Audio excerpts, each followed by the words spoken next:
Tomorrow, President Biden will host the Major Economies Forum on Energy and Climate. Meanwhile, working Americans will continue to face the consequences of his disastrous energy and climate policies. While President Biden and his team have declared a holy war on America's domestic production, average gas prices have soared to over $5. By August, they're projected to hit $6.20. Diesel, which literally drives our economy, is now at an all-time high. Natural gas is up 30.2%. Fuel oil is up 106.7%. Groceries, which overwhelmingly rely on diesel semis to get to supermarket shelves, are up nearly 12% compared to last year.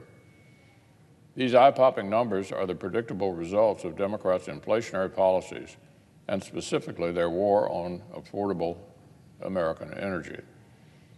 Well, the American people continue to tell Democrats they're not interested in buying fantastic green boondoggles when they can barely afford the essentials today.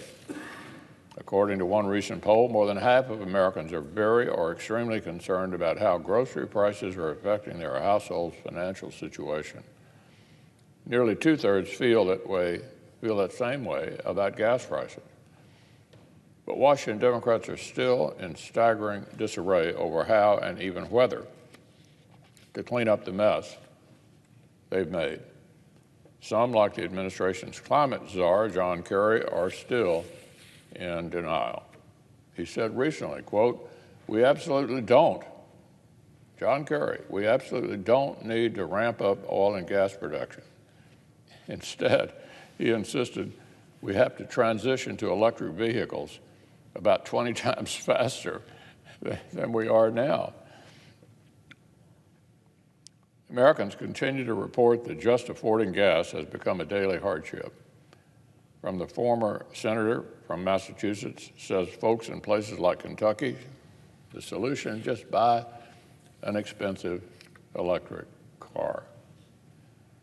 Now, some administration officials are willing to acknowledge the problem, just not its source. The American people continue to hear about a so-called Putin price hike, even though the gas was already up nearly 50% since President Biden took office at the time Russia launched the war. Some members of the President's party seem more clear-eyed. Yesterday, one House Democrat said, quote, "I'm calling on the President to sit down with domestic oil and gas companies and find a way to lower prices. The President needs to bring everyone together." That was a Democrat in the House. But unfortunately, the Biden administration still appears to be jaw-droppingly naive about the consequences of its war on affordable domestic energy. As energy prices continue to skyrocket early this year, the White House reportedly insisted production could just be turned back on with the flip of a switch. According to one analyst, quote, they thought shale oil production could grow sharply in the near term, like in a matter of months or quarters. They were shocked to learn that that's like asking for blood from a stone. Of course, Democrats' misunderstanding hasn't stopped them from trying to use American energy producers as a scapegoat. Yesterday, the White House press secretary insisted, quote, "We've done our part," she said. "We need oil companies to act."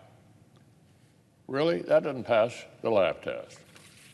In a letter yesterday, one of America's biggest domestic producers asked the Biden administration for three things: clear and consistent policy that supports U.S. resource development, regular and predictable lease sales, and support for infrastructure such as pipelines. Notice that this is precisely a summary of what President Biden has not been doing since he took office. Since day one, the Biden administration has been outright hostile to U.S. resource development, frozen certain new development leases, and canceled a pipeline project that would have expanded efficient energy transport and created American jobs.